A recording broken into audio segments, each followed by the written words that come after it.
चकावती सनन्ना जिसका मैं जिक्र कर रहा हूं, जिसमें एक लफ्ज उसने कहा कि एक शख्स आएगा जो लोगों के दिलों को बदल देगा, लोगों को बुरे अखलाक से निकालेगा, वो शराब को मना करेगा और वो लोगों की जानों को बचाएगा, वो औरतों की इज्जत करेगा और वो निहायत ही हसीन व जमील होगा। वो कहता है वो आएगा, वो उसको मैत्रिया कहेंगे।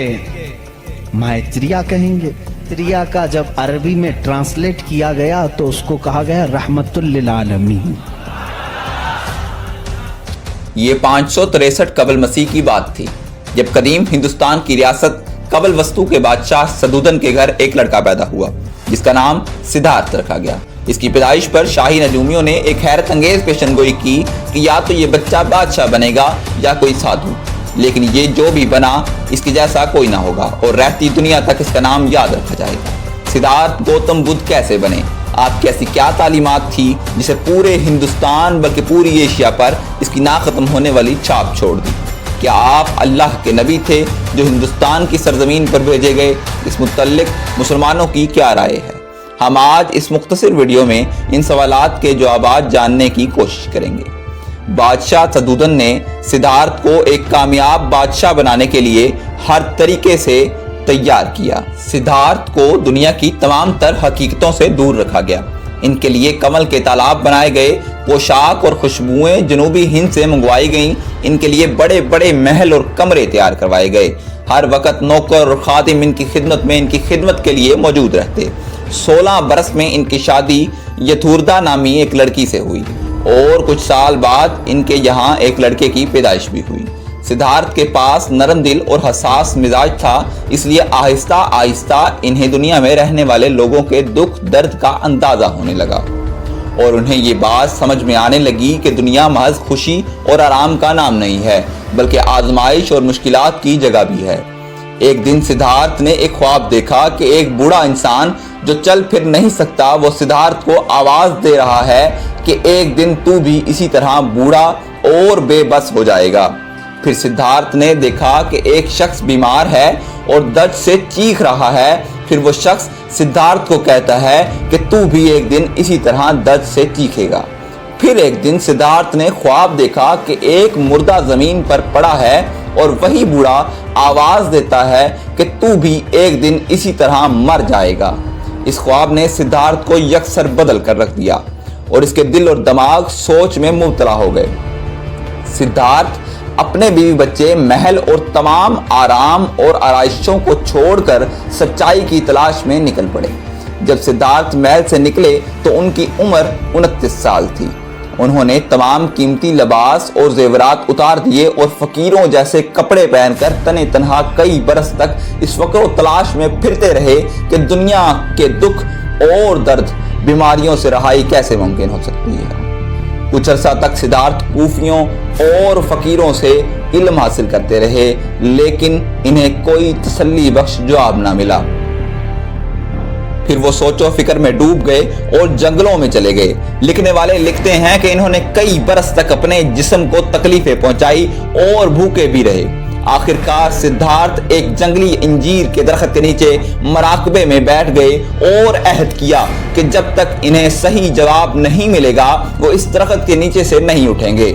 सिद्धार्थ ने इस पूरी रात एक सोच में गुजारी। सुबह होते ही सिद्धार्थ को इरफान की रोशनी नजर आई और उन्हें अपने सवालों का जवाब मिल गया। वो सिद्धार्थ से सिद्धार्थ गौतम बुद्ध बन गए। दरअसल बुद्ध के मानी हैं खुदा का आरिफ। यहीं से गौतम बुद्ध इंसानियत के लिए एक अजीम पैगाम लेकर उठ खड़े हुए। बुद्ध ने हिंदुस्तान के कई शहरों का सफर किया और लोगों के बुत परस्ती को छोड़कर अमन, मोहब्बत और शाइस्तगी का दरस दिया। 483 कबल मसीह तक बुद्ध के कई हजार पैरोकार मौजूद थे। कई शहरों में तबलीग करने के बाद गौतम बुद्ध अपने आबाई शहर कपिल वस्तु पहुंच गए। वहां आपके बूढ़े वालिद, बीवी, बेटे और राया ने आपका वाज सुना और आपके पैरोकार बन गए। आमतौर पर यह बताया जाता है कि गौतम बुद्ध की तालीमात में खुदा का तसव्वुर मौजूद नहीं, लेकिन ऐसा बिल्कुल नहीं है। بدھ کی کتاب میں خدا کا تصور بھی ملتا ہے اور آخری نبی سرور کونین صلی اللہ علیہ وآلہ وسلم کا ذکر بھی موجود ہے۔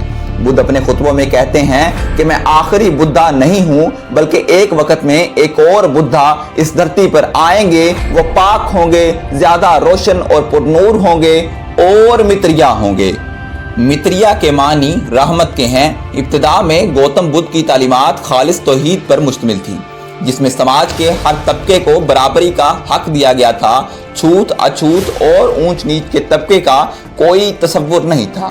اس لیے بدھ مذہب ہندوستان میں بہت تیزی سے پھیلا اور ہندوستان سے نکل کر نیپال، چین، جاپان، برما اور تھائی لینڈ پہنچ گیا۔ آہستہ آہستہ برہمنیوں نے بدھ مذہب کی کامیابیوں کو دیکھتے ہوئے گوتم بدھ کو وشنو کا اوتار قرار دے کر اس کی مورتیاں بنوا دی اور جگہ جگہ پر ان کے مندر تعمیر کروائے۔ اس طرح گوتم بدھ کی توحیدی تعلیمات کو بدل دیا گیا اور بدھ مذہب کی کتابوں میں بھی تحریر کر دیا گیا، جیسے حضرت عیسیٰ علیہ السلام کی تعلیمات کو بھی ان کے پیروکاروں نے بگاڑ کر بالکل تبدیل کر دیا تھا۔ بدھ مذہب کے ماننے والوں اور برہمنیوں نے بھی بدھ کی تعلیمات کو پوری طرح بدل دیا تھا۔ اب سوال یہ اٹھتا ہے کہ کیا گوتم بدھ اللہ کے نبی تھے؟ قرآن مجید فرقان حمید میں اللہ تبارک و تعالیٰ نے ارشاد فرمایا ہے کہ ہر قوم کی طرف رسول بھیجے گئے ہیں، لہٰذا یہ بات صاف ظاہر ہے کہ دنیا کے ہر ملک، ہر قوم کی طرف رب تعالیٰ نے کوئی نہ کوئی رسول بھیجے ہیں، خواہ وہ عرب ہوں، اسرائیلی ہوں، افریقی ہوں، مصری قوم ہوں یا ہندوستانی قوم ہوں۔ قرآن مجید میں پیغمبروں کے ساتھ ذوالکفل نامی ایک ہستی کا تذکرہ 2 جگہ کیا گیا ہے۔ بیشتر محدثین علماء کی رائے یہ ہے کہ یہ ذوالکفل علیہ السلام اللہ تبارک و تعالیٰ کے برگزیدہ نبی تھے اور انہیں ایک قوم کی ہدایت کے لیے مبعوث کیا گیا تھا۔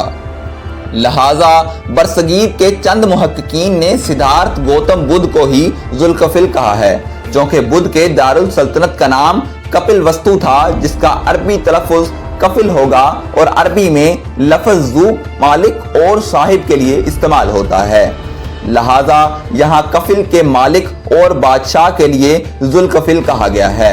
اس کے علاوہ سورہ 3 میں اللہ نے ارشاد فرمایا ہے کہ قسم ہے انجیر کی اور زیتون کی اور طور سینا کی اور اس امن والے شہر کی کہ بے شک ہم نے انسانوں کو احسن تقویم پر خلق فرمایا۔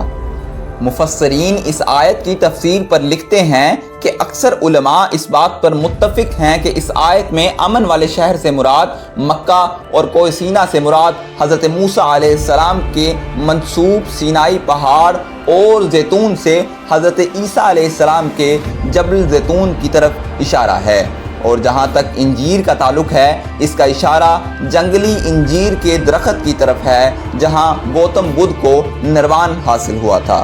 لیکن یہ تمام باتیں محض رائے اور اندازوں پر مبنی ہیں۔ گوتم بدھ واقعی اللہ کے نبی تھے یا نہیں، سوائے اللہ تبارک و تعالیٰ کے اور کوئی نہیں جانتا۔ امید کرتا ہوں آپ کو ہماری آج کی ویڈیو پسند آئی ہوگی۔ اس طرح کی مزید ویڈیوز کے لیے ہمارے چینل کو سبسکرائب کریں اور بیل آئیکن کو پریس کریں۔